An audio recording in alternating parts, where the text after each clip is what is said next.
حق جانتے ہوئے گھمنڈ اور تکبر میں زندگی گزارنے والا، اللہ اکبر اللہ اکبر، اور کہا کہ مستکبر تکبر کرنے والا آدمی، چاہے وہ تکبر مال کا ہو، دولت کا ہو، زمین جائیداد کا ہو، عہدہ منصب کا ہو، خوبصورتی کا ہو، لباس کا ہو، کاروبار کا ہو، تجارت کا ہو، اللہ کو تکبر پسند ہے۔ اللہ نے کہا کہ الکبریاء ردائی، کہا کہ تکبر میری چادر ہے، جو مجھ سے کھینچے گا میں اسے کھینچ کر کے جہنم میں ڈال دوں گا۔ تکبر کرنا یہ اہل جہنم کی علامت میں سے، اہل جنت کی علامت میں سے نہیں۔ اہل جنت تو بیچارے خاکسار لوگ ہوں گے، تواضع اختیار کرنے والے، انکساری اختیار کرنے والے، اپنے آپ کو زمین پر رکھنے والے لوگ ہوں گے۔ اللہ اکبر اللہ اکبر۔ اور ایک آخری بات کہہ کے اپنی بات ختم کروں۔ کہتے ہیں عبداللہ ابن عباس رضی اللہ تعالیٰ عنہما نے ارشاد فرمایا، بڑی پیاری حدیث ہے، کہا کہ اللہ کے نبی صلی اللہ علیہ وسلم نے کہا کہ میں تمہارے مردوں میں سے اہل جنت کے بارے میں نہ بتاؤں؟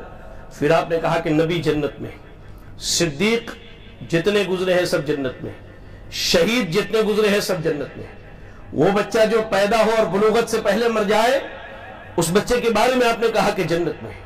اور غور سے سنیں اس حدیث کے الفاظ کو، غور سے سنیں اس حدیث کے الفاظ کو، کہا کہ اس کے بعد وہ دو آدمی جو آپس میں محبت اللہ کے لیے کرتے ہیں، کہا کہ وَالرَّجُلُ يَزُورُ أَخَاهُ فِي نَاحِيَةِ الْمِصْرِ لَا يَزُورُهُ إِلَّا لِلَّهِ عَزَّ وَجَلَّ۔ کہیں دور بستی میں آپ کا کوئی ایمان والا بھائی ہے، آپ صرف اللہ کے لیے اس سے ملاقات کے لیے جاتے ہیں، اللہ نے کہا کہ اللہ کے نبی نے کہا دونوں جنتی ہیں۔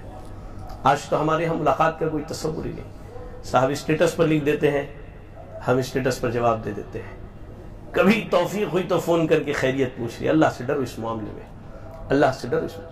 اللہ تعالیٰ نے یہ جو رشتہ جوڑا نا انسانیت کے رشتہ، اس کو برقرار رکھے آپ۔ اللہ کے نبی نے کہا کہ ایک آدمی جو اپنے شہر کے کسی کنارے پر رہنے والے بھائی سے صرف اللہ کے لیے ملاقات کرنے جائے، کہا کہ یہ دونوں جنتی ہیں۔ اور میری ماں اور بہنیں سنیں، اللہ کے نبی نے اس عورت کو بھی جنتی کہا ہے۔ کس عورت کو؟ کہا کہ وہ عورت کہ اس کا شوہر اگر ناراض ہو جائے، اس کا شوہر اگر ناراض ہو جائے تو اپنے شوہر کے پاس آئے اور اس کا ہاتھ اپنے ہاتھ میں رکھے اور کہے کہ جب تک تم مجھ سے راضی نہیں ہوگے نہ میں ایک دانہ کھانا کھاؤں گی، نہ میں سکون سے بستر پر سوؤں گی۔ اللہ اکبر۔ وہ عورت جو اپنے شوہر کی فرما بردار ہو، وہ عورت جو اپنے شوہر سے محبت کرنے والی ہو، وہ عورت جو اپنے شوہر کے لیے اپنی زندگی گزارنے والی ہو، اللہ کے نبی نے کہا کہ ایسی عورت انشاءاللہ اہل جنت میں سے جنت کے اندر داخل ہونے والی ہے۔ میرے بھائیو، یہ کچھ بنیادی باتیں تھی جنت اور اہل جنت کے تعلق سے۔ اللہ سے دعا ہے کہ اللہ تعالی ہمیں اور آپ کو ان صفات کو اختیار کرنے کی توفیق عطا فرمائے جو اہل جنت کی صفات ہیں، اور اللہ ہمیں اور آپ کو ان صفات سے بچنے کی توفیق عطا فرمائے جو اہل جہنم کی صفات ہیں۔ اللہ تعالی ہمیں اور آپ کو جنت کے قریب کر دے اور ان اعمال کی توفیق عطا فرمائے جو جنت سے قریب کرنے والے ہیں۔ اللہ ہمیں اور آپ کو جہنم سے بچا لے اور ان اعمال سے بچنے کی توفیق عطا فرمائے جو جہنم کے قریب کرنے والے ہیں۔ الہ العالمین، ہم میں جو پریشان حال ہیں اللہ ان کی پریشانیوں کو دور فرما دے۔ اللہ جو بیمار ہیں انہیں شفاء کامل عاجلہ عطا فرما دے۔ اللہ جو مقروض ہیں انہیں قرض کی ادائیگی کی توفیق عطا فرما دے۔ الہ العالمین، دنیا کے کسی گوشے میں خطے میں کوئی مسلمان پریشان حال ہو اللہ اس کی پریشانیوں کو دور فرما دے۔ الہ العالمین، بالخصوص اہل فلسطین کی پریشانیوں کو دور فرما دے۔ اللہ تو نے اپنے قدرت سے ان یہود اور صہاینہ پر جو آگ مسلط کیا ہے اللہ تو اس میں زیادتی عطا فرما دے۔ اللہم زد، اللہم زد، اللہم زد۔ اللہ تو ان کے گھروں کو آگ سے بھر دے، اللہ تو ان کے گھروں کو آگ سے بھر دے، اللہ تو ان کے گھروں کو آگ سے بھر دے۔ الہ العالمین، ہمارے اس ملک کو امن و شانتی کا گہوارہ بنا دے۔ اللہ جو امن و شانتی کے دشمن ہے اللہ ہم ان کو تیرے حوالے کرتے ہیں، اللہ تو ان سے نپٹ لے، اللہ تو ان سے سمجھ لے۔ الہ العالمین، تو ہمیں جب تک دنیا میں زندہ رکھ، دین اسلام پر زندہ رکھ اور خاتمہ ایمان اسلام کی حالت میں ہو۔ آمین وآخر دعوانا الحمدللہ رب العالمین۔